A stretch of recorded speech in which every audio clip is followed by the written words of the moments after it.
Welcome, people, to the Bear News Show. The Bears nothing but the truth. So help me, truth. Today is going to be a special edition because we really got to take heed to these things. We really got to get the understanding that nobody is bigger than the program.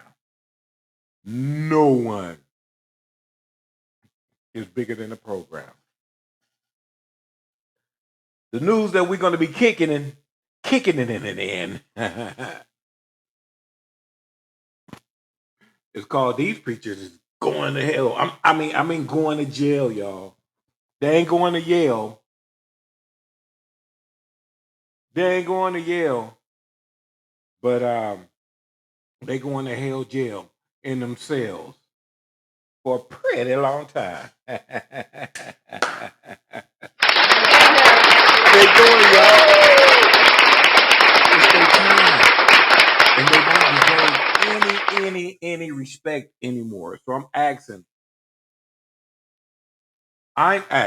myself is asking these 7 states: California, Arizona, Texas, Oklahoma, uh, uh, Missouri,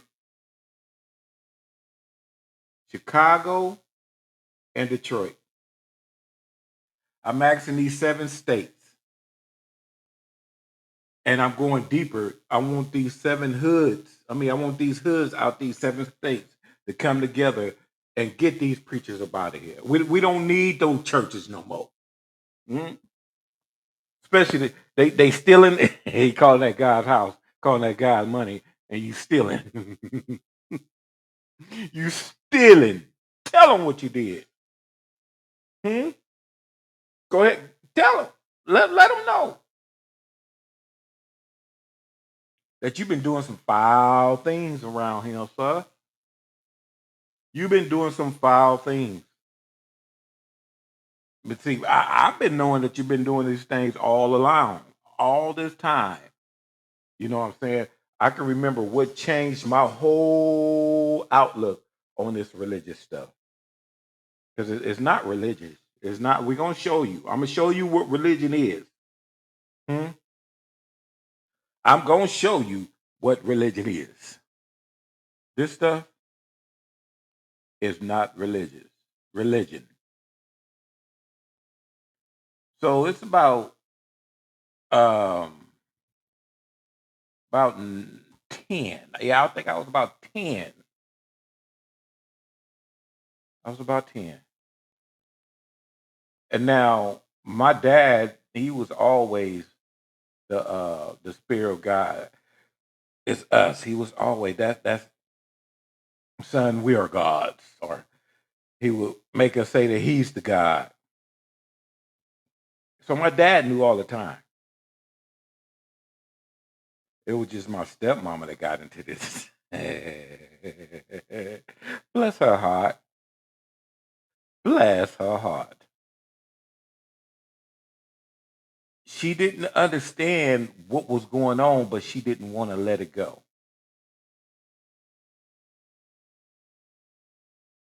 So she ran to the church.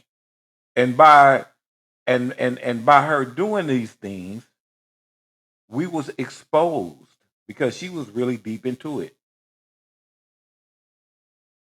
We me and my my stepsister,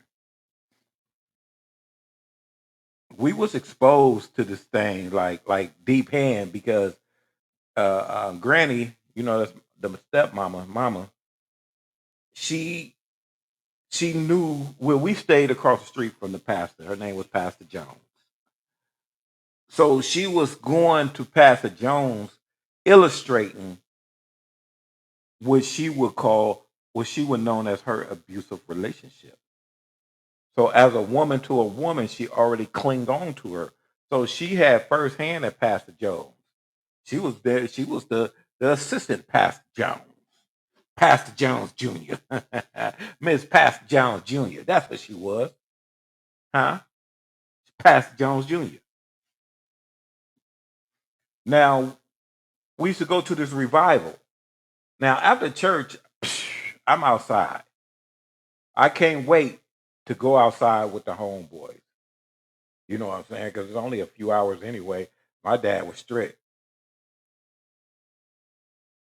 So we was told we had to go to this revival. And it was these two preachers coming from out of town. Two men, y'all. Two men.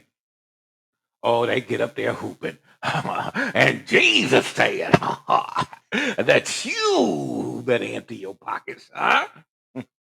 Oh, they was hooping. And the collection plate went around. I guess they seen, somebody was calculating something before it even get calculated. Somebody was counting God's money before God can count his own money. Somebody was counting, y'all, as the collection plate go by. So at that time, we was given $1 to put in. So it's like right there, it's like four children. You know what I'm saying? Two adults on our end that's putting in like $30 altogether. But anyway, after the sermon was over, after he finished hooping, his voice just went away. I can't talk now. My voice is gone. I can't talk. I gotta go in the back now. I can't socialize. I can't say nothing. But you talking right now. And when they get in the back, I so happen to creep back there because I'm always nosy, y'all. I want to know what's going on. So I always listen to the adults' conversations, you know what I'm saying, right there, peeping behind the threshold. If they come right outside, if they wasn't so in their business, they understand that I'm in their business.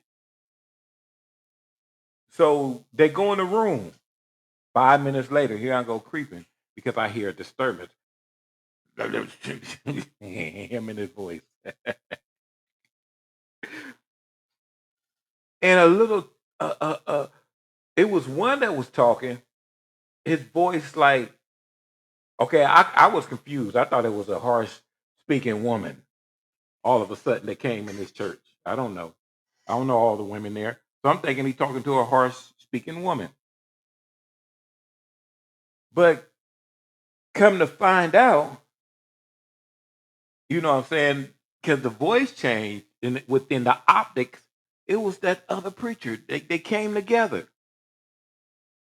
and they was arguing over the money, y'all. The little change that came out of Pastor Jones' church. Huh? I don't know what she promised him, them, but one of them got upset.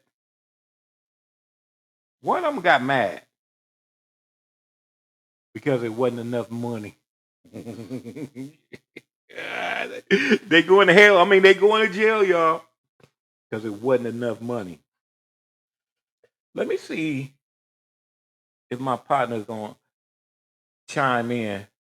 He's going to answer this phone because I know he got to have something to say about these people, these preachers and their money. Hmm? He got to say a little something. He got to have something to say about these things because it's a disgrace, y'all. We shouldn't have no more respect for these preachers. None. And we gonna lose it. They don't have no grounds. They don't need the respect that's given to them. And I'm telling you, I've been stopped. I don't give it no more.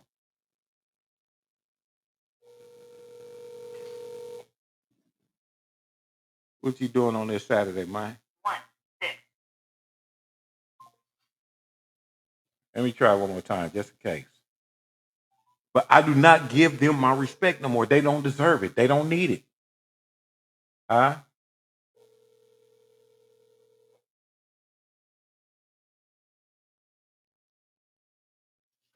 Mr. Mike. All right, well, you busy? Yeah, I'm actually, man. I'm heading back to Smith's house, man. Go finish up on his car. Oh, okay.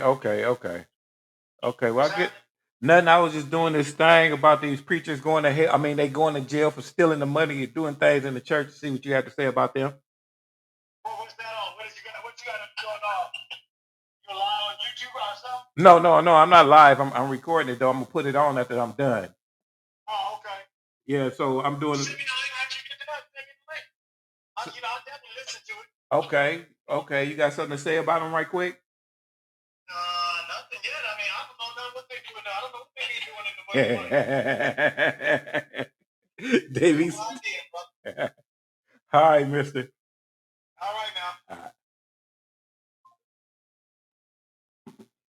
So a lot of people don't know. He just said he don't know.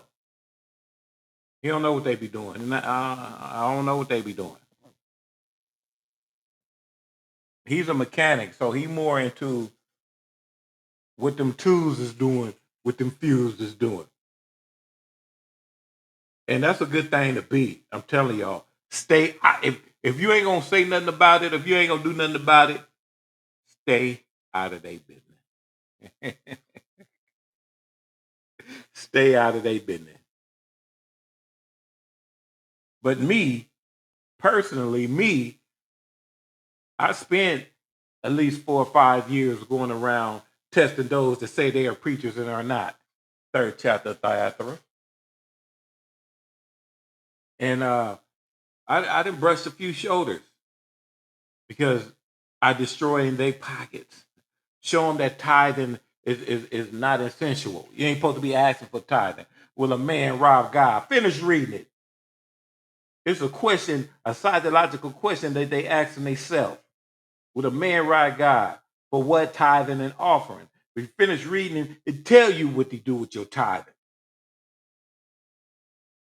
Take it to the storehouse so my people can have meat. And not necessarily meat. It was just talking about food, essentials, belongings, things like that. Not belongings. Wasn't talking about no food. Talking about meat, like animals. Because remember, the fruits and herbs is your meat. And look at your teeth.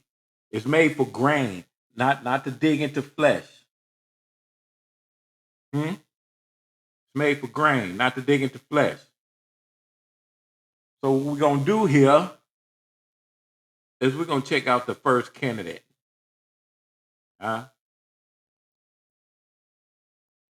We're gonna check out the first candidate and get an understanding of why he's going to hell. I mean jail. Why he's going to hell. I mean jail. Check it out, y'all. A preacher in East Baton Rouge Parish was locked up accused of breaking the law and the word he's supposed to preach. Joshua Lamb allegedly stole $100,000 from his employer. The investigative unit and Chris Nakamoto went looking for him at his church and explains how this scheme unfolded. Sylvia Michael, sheriff's deputies say the crime involved reimbursements that Joshua Lamb made to himself, a lot of them. His employer says those payments were illegal and he was arrested for his alleged crimes. Let me tell you something. It ain't about where you start. It's all about where you in. For Pastor Joshua Lamb, it ended very badly last month. He got a story. When he was thrown in jail accused of stealing more than $100,000 from his day job, helping manage the Comfort Suites off Bluebonnet Boulevard. It's important that you read for yourself. Because, first of all, your wicked ways only come when you're a believer. Lamb, a preacher of God's word, is accused of violating the 8th commandment, thou shalt not steal. He's charged with illegal transmission of monetary funds and theft. I can get my Christmas gift a little early. A quick search shows he has a history of arrests for stealing and forgery. Multiple arrests for theft date back to 2014. So who the hypocrite? So that means I had to sit there. I told my leaders, I said, I'm not going to come to my own church and bite my own tongue in my own church.